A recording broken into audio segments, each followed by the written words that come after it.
But the good news is there's a lot of stimulus projects coming online. Highways, green building, federal buildings, environmental DOE labs. And these government projects typically are long, multi-year contracts. They're stable, and they allow them to mobilize their workforce in different sectors.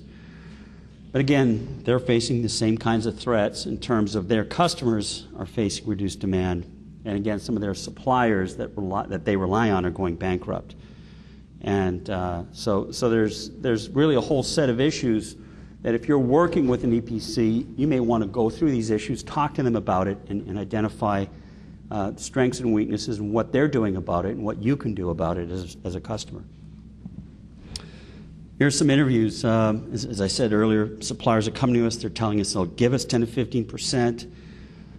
Fab suppliers are, booked through the first half of the year, nothing in the second half. And in Asia, places like Korea, they are extremely nervous, extremely anxious. And we're going to see some of these probably Korean fab shops and Asian fab shops start to go away, start to disappear.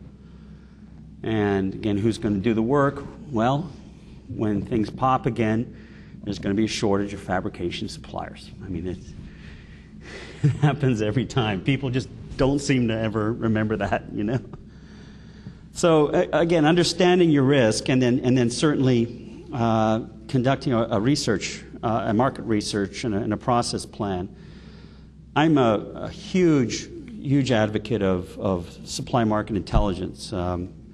She wrote a book on the subject, which, you don't write a book for the money. Believe me, I think it's more for the academic status or something. I don't know, but it is a subject that I'm very interested in. I believe that we don't spend enough time doing market research. We don't spend enough time doing market intelligence.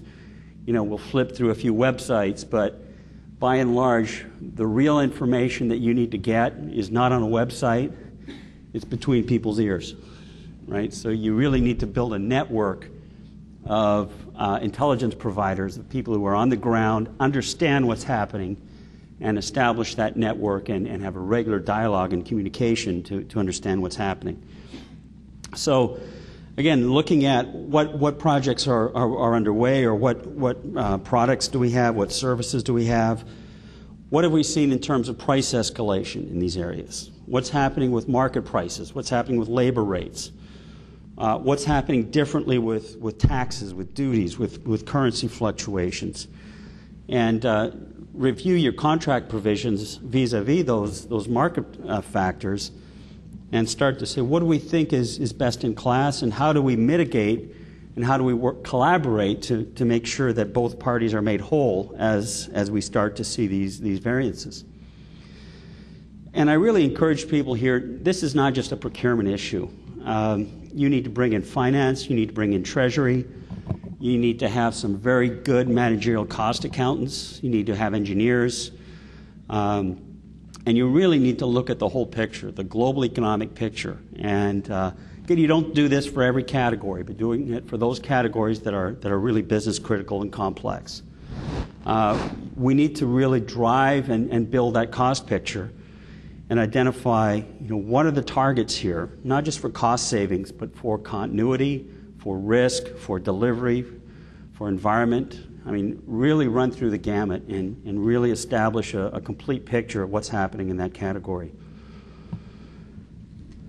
I think it's also important then to really look at, once you collect that data, start to build some cost models.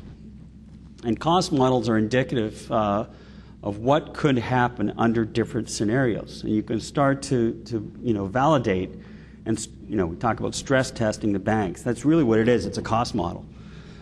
Stress test your category.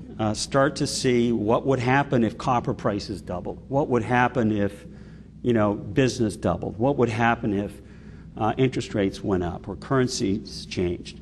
Start to run through those scenarios and really start to get a better picture of what is going to happen under these scenarios.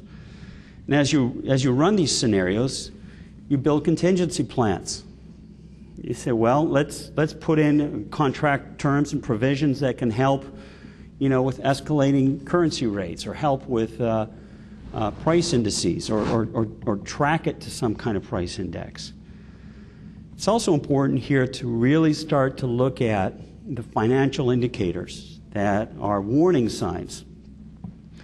And from this perspective, I think it's important to look at not just the financial position, and certainly people have said, D&B is what we use. Well, unfortunately, D&B is old, it's outdated. And in this environment, things are happening weekly. Right? So we need to have a better way to track what's happening, and the best way to do that is through some kind of communication or some kind of other indirect measure. We also want to look at their markets and their profiles. Who are their major customers? What's happening to those major customers? What's going to happen if those major customers go down? And from the commodity perspective, what are the projections for major commodities that are impacting them? What's happening with copper, with nickel, with magnesium, with what have you, with steel? Steel is, well, I tell you, steel is just down in the gutter right now. There's steel capacity. Steel mills are shutting down like crazy. And, I don't know how much steel is going to be around when things turn around. The problem, of course, in identifying these high-risk suppliers in a global environment is that it's very difficult. You have to consider every single market sector, because things are not the same. When a supplier calls on the 30th day to see where their check is, if they do that in Chile versus Venezuela, it means different things. Okay? Because in some countries, it's prompt payment is just expected, and they'll even call 2 or 3 days in advance. And in other countries, it's not a big deal. So you can't look for a single warning sign and do that. It also varies based on the industry, based on the company, based on the state and local requirements, if they're public or private, what accounting standards they're using. So it really requires that you have people who have an in-depth knowledge of these geographies, of these sectors, category managers who really understand these sectors, who can dive in and look for the warning signs and be able to interpret them properly. Other warning flags, slow bill payment, or any time a supplier asks for a prepayment or an exception to a payment. Ding, ding, a warning sign should go up, and you should have a communication with that supplier. We noticed that you asked for early payment. Can you tell us what's happening? Open up a line of dialogue. Look at management turnover issues. Look at shutdowns. Look at reorganization issues.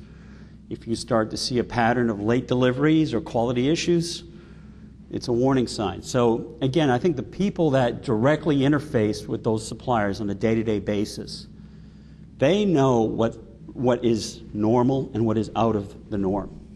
And those individuals you need to rely on to come to you and say, here are the things we want you to report, any unusual activity. And unusual could mean any one of a number of things. And let's open it up for a dialogue if we need to.